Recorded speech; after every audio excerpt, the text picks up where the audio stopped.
Olá, galerinha do oitavo ano da EJA. Como estão vocês? Professora Eva Vilma, mais uma vezinha aqui com vocês, mais uma semaninha. E aí, galera, como estão os estudos? Responderam as atividades? Se não, respondam, corram.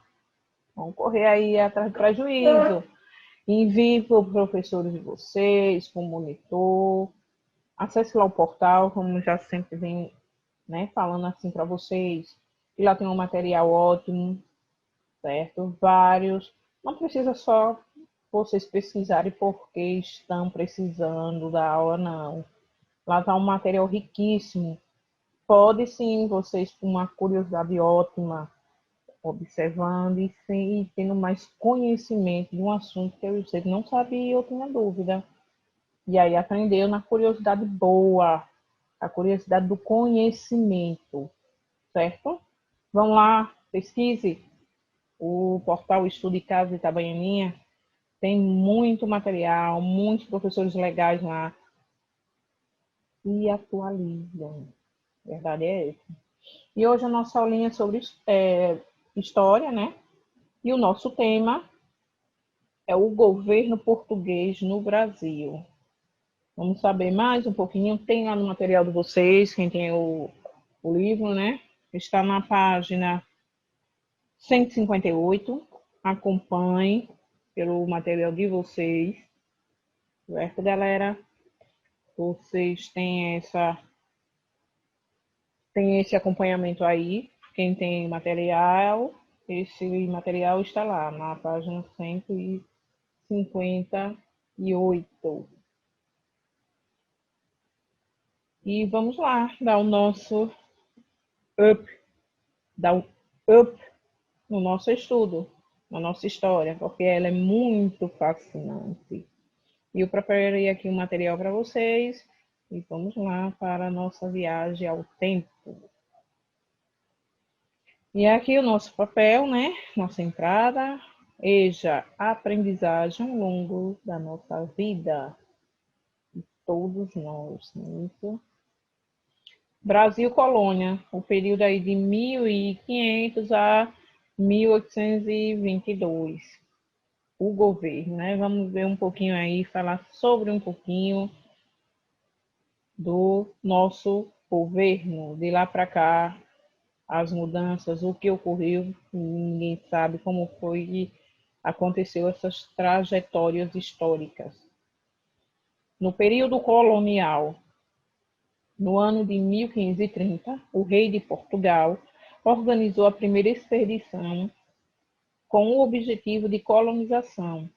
Esta foi comandada por Martim Afonso de Souza e tinha como objetivo povoar o território brasileiro, expulsar os invasores e iniciar o cultivo de cana-de-açúcar no Brasil.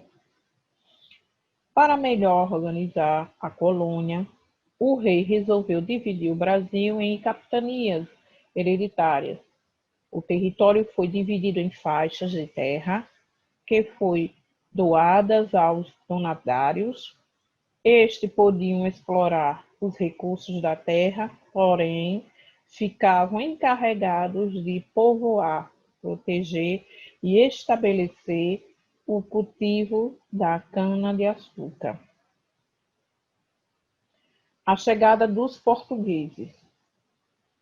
A conquista do Brasil foi em 22 de abril de 1500. Frota portuguesa de Cabral chega a Porto Seguro, na Bahia. O primeiro contato com os índios, troca de sorrisos e presente. A primeira missa no Brasil, rezada aqui no Brasil. As nações indígenas em 1500, Tupi-Guarani, G, Aruaque, Cariba, Charuá, Pano, Tucanos e outros. Tupinambás eram canibais. Exploração, violência e escravidão contra os índios.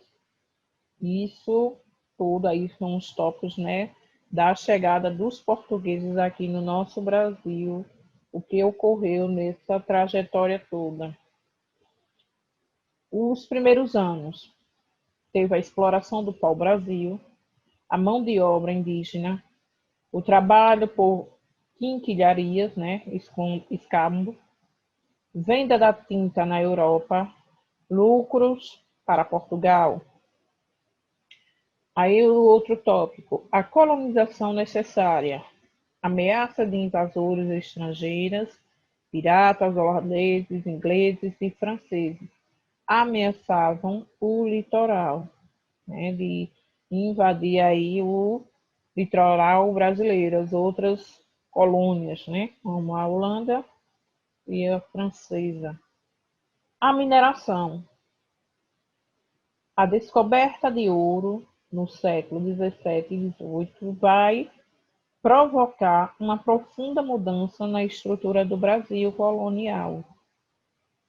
Para administrar a região mineradora, foi criada em 1702 a Intendência das Minas, órgãos responsável pela fiscalização e exploração das minas.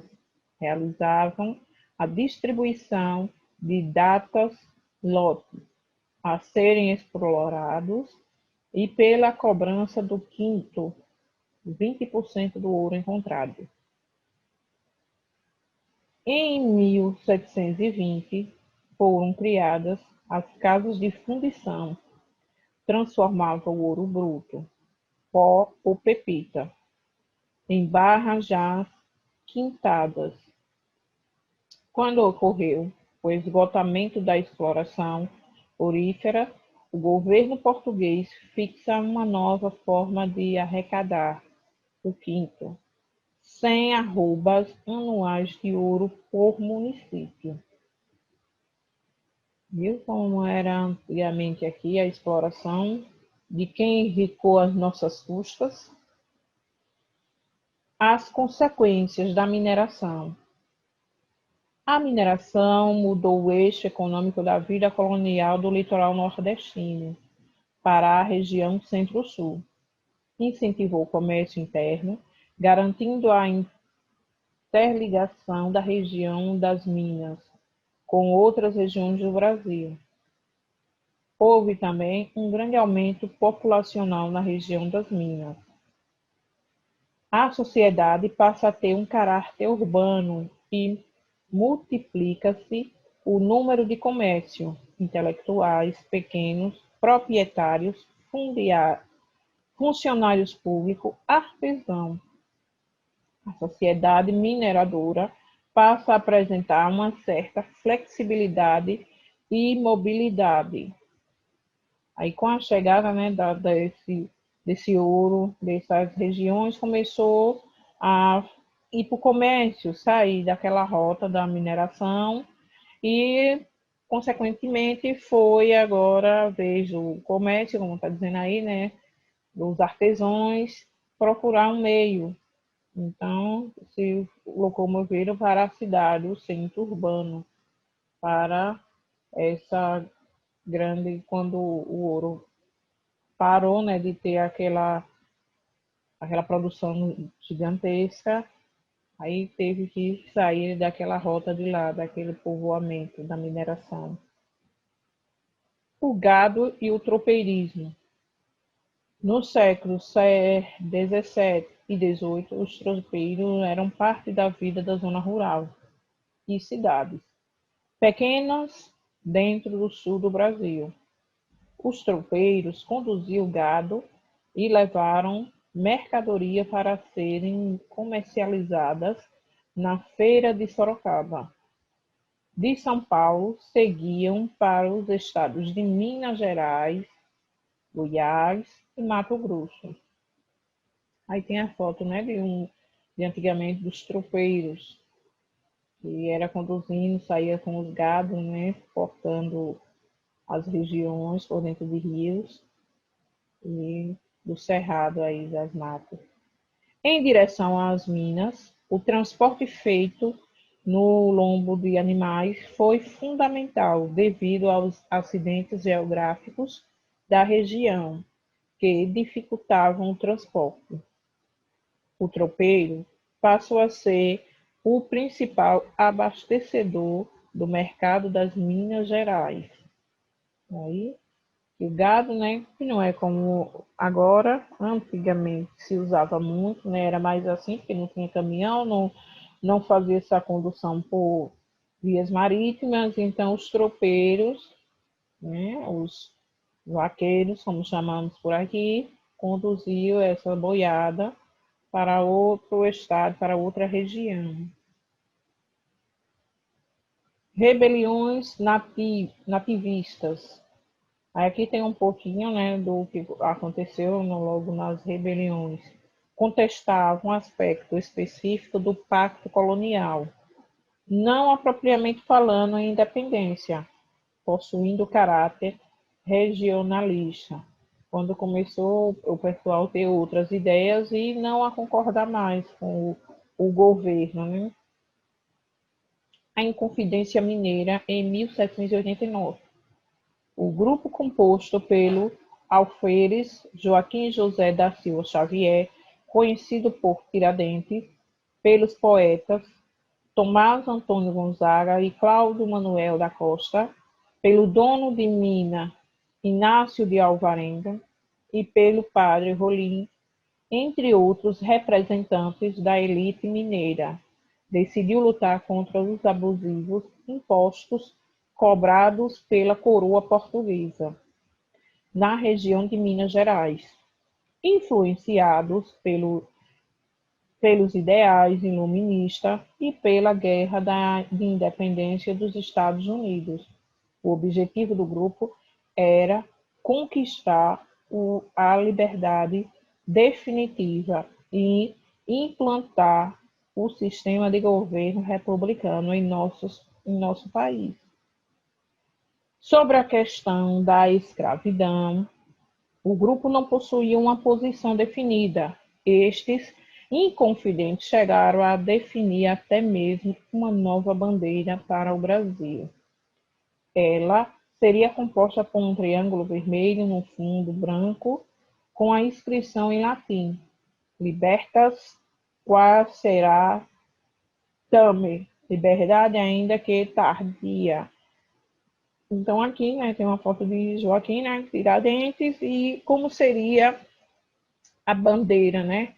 Os revolucionários queriam esse tipo de modelo para gritar, modelo de bandeira, né?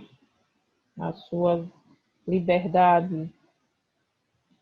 A Conjuração Baiana, revolta dos alfaiates, em 1798. Foi um movimento separatista que contou com a participação de sapateiros, alfaiates, bordadeiros, ex-escravos e escravos. Em alguns momentos, teve o apoio de padres, médicos e advogados. A transferência da capital para o Rio de Janeiro, em 1763, fez com que privilégios fossem retirados de Salvador e os recursos destinados à cidade foram reduzidos. O aumento de impostos prejudicou sensivelmente as condições de vida da população local.